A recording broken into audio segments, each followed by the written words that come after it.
Hello, hi, and welcome to Growing Your List with Hot Leads. Today we're just going to talk about like how to get people onto your list who are ready to buy. People who maybe know a little bit about you, already kind of trust you, and like you. Where are these people? How do we get more of them onto your list? So that you can make easier sales with your email marketing and make more sales through your welcome flow when they first get onto your list. So that's exactly what we're going to talk about today. A few weeks ago, I recorded this as an Instagram live, but my phone hates me. And the audio, every time I go live on Instagram, the audio is really bad. So I was like, this was such good training that I need to record it again because I need to get it out here and send it to people. I know that list building is going to be a big goal for people in the coming year. So why not do some education and help them with with this presentation that I had already made and that I never really got to use. So if we haven't met, my name is Angie. I manage email lists from like 300 subscribers all the way to 80,000 subscribers. Klaviyo to drive anywhere from 40% to 60% of their overall revenue. And a big way that we do that is investing time and energy into growing the email list. We really want to keep people coming onto the list because we are also going to have people falling off the list or falling off of interest. Of course, we can try to win them back, but we can't win everyone back.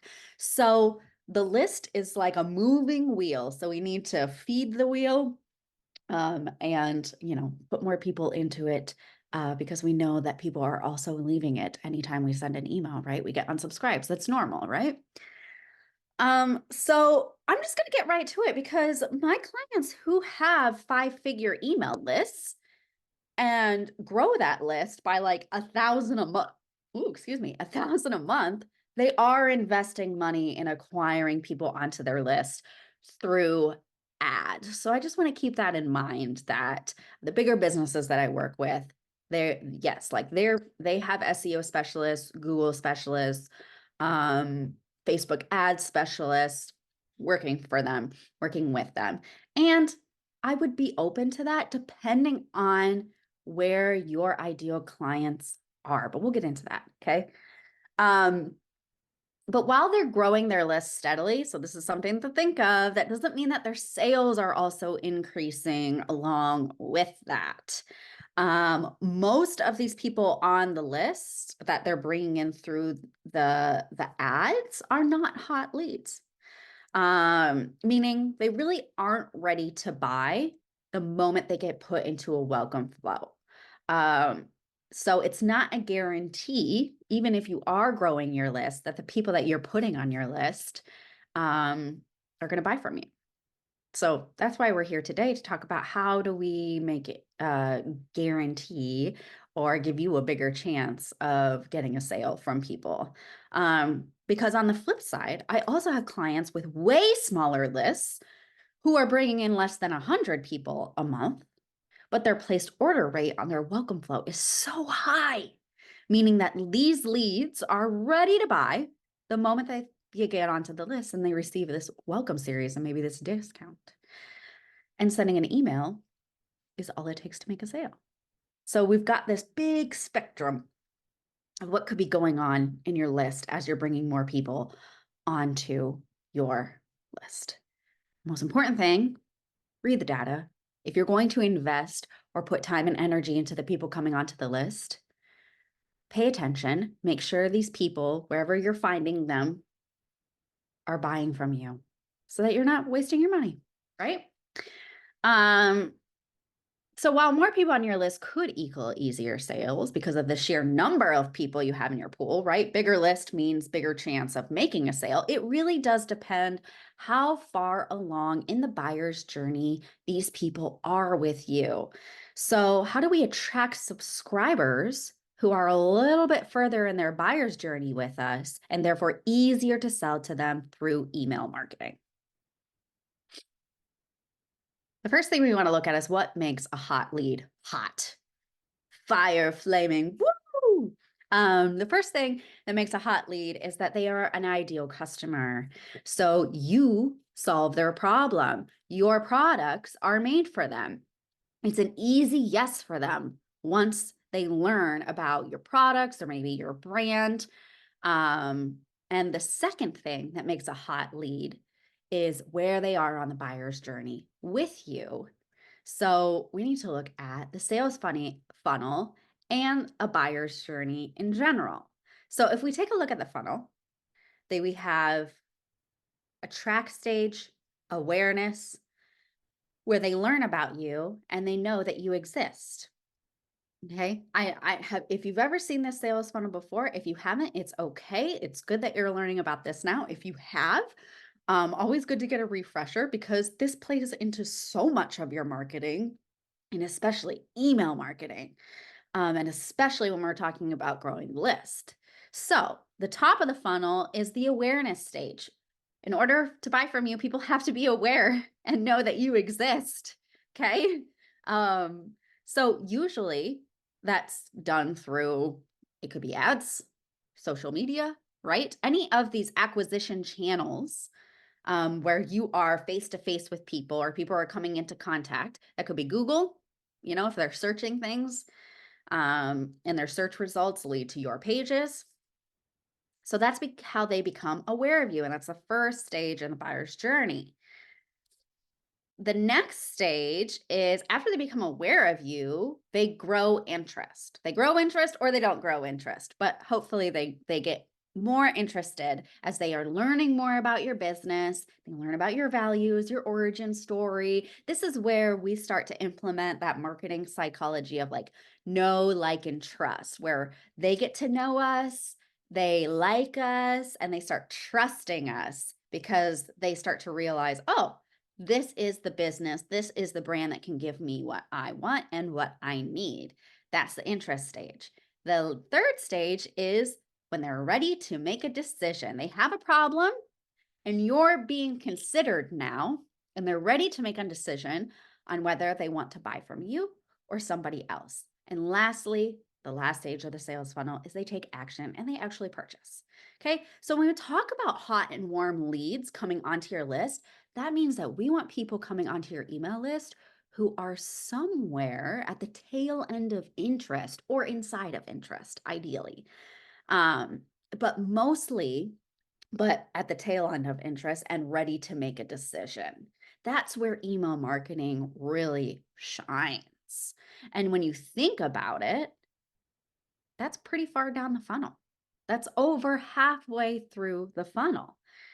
So if you take a look at your welcome flow right now and your place order rate is below your median peers, we know that these people are not ready to make a decision from you and buy, and they've come onto your list maybe as they are in the awareness stage. Okay.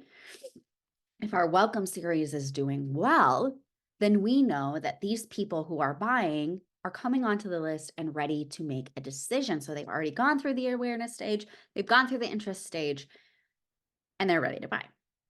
And just understanding that can really help you decide what to do with your welcome flow, what type of information they need. So if your welcome flow is again below your median peers, then your welcome flow needs to focus more on know, like, and trust, right? We need to really work on the interest stage of the sales funnel. So we need more nurturing content. We need more value content, right? So, but say you don't want to expand your welcome flow. You just want to, you still want to try to make a sale, but you decide that you're going to try to attract more people who are in the decision-making phase. So if we want to attract more people who are in the decision-making phase and ideal customers, the first thing we have to look at is how are these people becoming aware of your business, and where do they get the information and learn about you outside of the email list? Is it your website? Is it Instagram? Is it LinkedIn? Is it YouTube? Is it Google search? Write down all the ways that people become aware of you and where most of your sales outside of emails come from. Where's most of your engagement coming from? Like for me, I know it's Instagram, you know? So the second thing I want you to do is consider who your ideal customer is and what platforms they are hanging out on. I hope you've already done this. And I hope that the reason that you are investing or your time and energy into Instagram or Facebook is because you know that your ideal customer is on there. But if you have not done that, it's okay. There's no time to start like the present. But we really want to be showing up where we know that there is a big pool of our ideal customers. That's how we get the best leads, right? Um, so yeah, brainstorm or research. There's a lot of research out there. Marketing, you should be doing a lot of research and actually looking to see where your ideal customers are hanging out on. I know that most of mine are on Instagram, Facebook. I could do TikTok. I could do YouTube. I mean, I feel like as a millennial, it's kind of hard. It could be like anything. But, Gen Z obviously is not going to be on Facebook, right? And maybe people who are on Facebook aren't really on TikTok.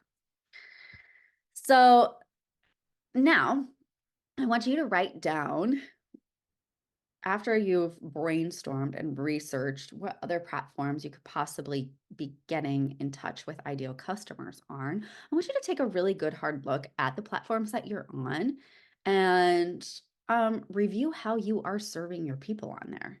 Because just because we're on Instagram, just because we're on Facebook, just because we're on YouTube or TikTok, doesn't mean that we are getting people to know, like, and trust us on there.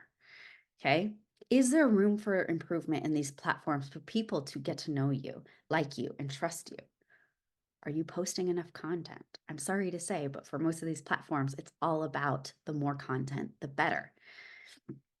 Because the more content you can post, the more they are getting to know you, the more they are getting to trust you, the more they are interested in you, the easier it's going to be for them to get into that decision-making stage and be ready to buy.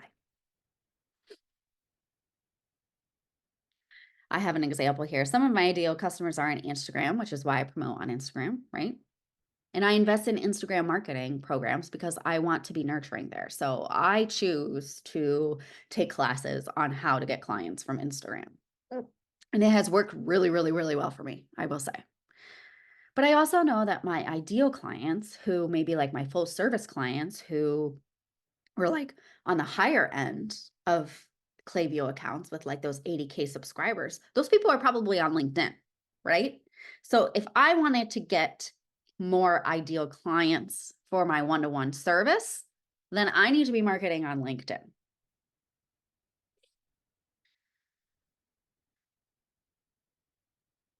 So yeah, that's why I said take a good hard look at people are becoming aware of you and getting to know you, because you can absolutely nurture people enough on social media and on these platforms. And so that all you have to do is get them on your email list and they're ready to buy.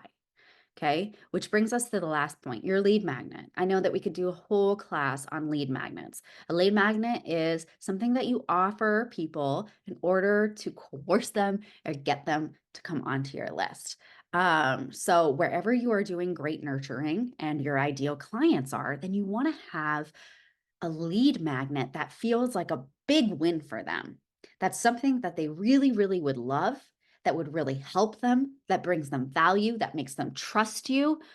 I know that most e-commerce businesses just use like a discount, but I really implore you to kind of think outside of the box.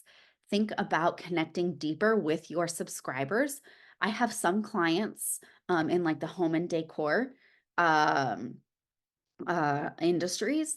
They create a really cost or they create like a catalog that they send free to people, which is a really great lead magnet. People come onto the list like crazy for that catalog. Okay. So I know that this might involve some extra work if you're doing something outside of a discount.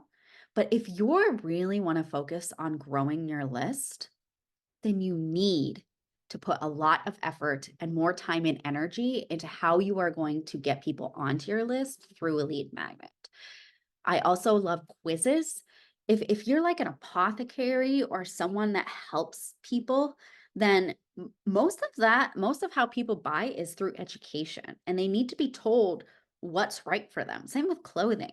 They need to be told, based on their body type or based on maybe like their actions, if they're a mom or whatever, what type of clothes are going to be comfortable for them to do their mom things, but to also work in.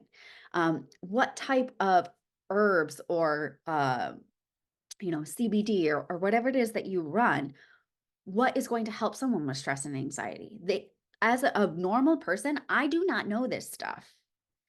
And I want you to tell me what's right for me. And a great way to do that is through a quiz, because you can personalize and you can recommend things based on the answers that someone gives you. Again, might take a little bit more time and energy, but what is the result of that? Of like a quiz or something like that. Clients who are nurtured and ready to buy. That's the result. And that's what you want. Okay? You want to offer something that feels like they should be paying for it. Something irresistible. Something your ideal customer would absolutely love. If you're doing the hard work on Instagram and they are keen to buy from you or your social media, then a nice first-time discount might do it. But if it's not doing it, let's try other things. You could also try to sell your email list as more as an insider thing. If you get special discounts, loyalty program, things like that, like big businesses like Madewell do that. They make their email list feel like a secret society. That will also take time and planning to build out. How am I going to make this email list kind of like a community?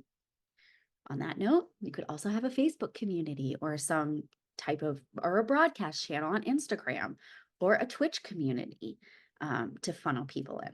Okay, so there's a lot to consider here, and there's a lot of things that you could be doing. And the worst thing that you can do is not try anything. Okay, you want to be trying different lead magnets and different ways of getting people in order to know what is the best way to grow your list.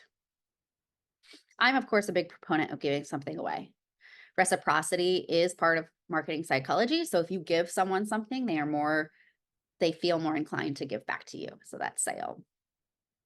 Okay. And then lastly, once you have your lead magnet in place, what does that welcome flow look like?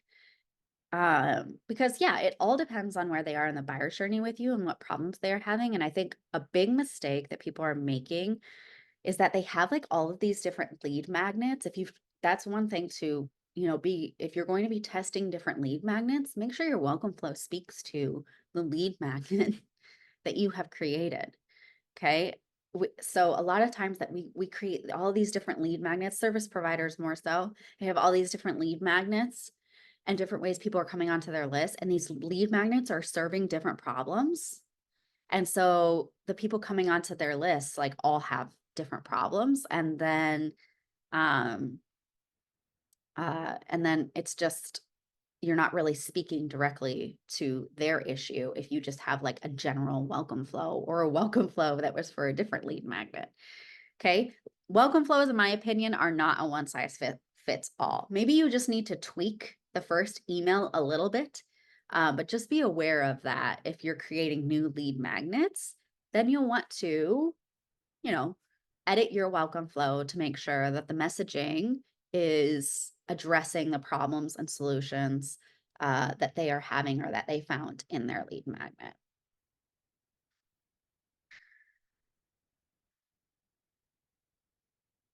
Okay. I just had some examples of if I had a lead magnet that's a compliance, accessibility, and email laws checklist, who am I attracting with that? Am I attracting a small business owner? Maybe. Am I attracting another marketer? Maybe.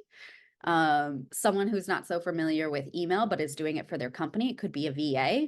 So just remember that whatever lead magnet you choose, try to brainstorm all the type of people that could be coming onto your list because of that lead magnet. So if you want to be super specific about attracting your ideal customer, just make sure your lead magnet is really for that ideal customer. Um,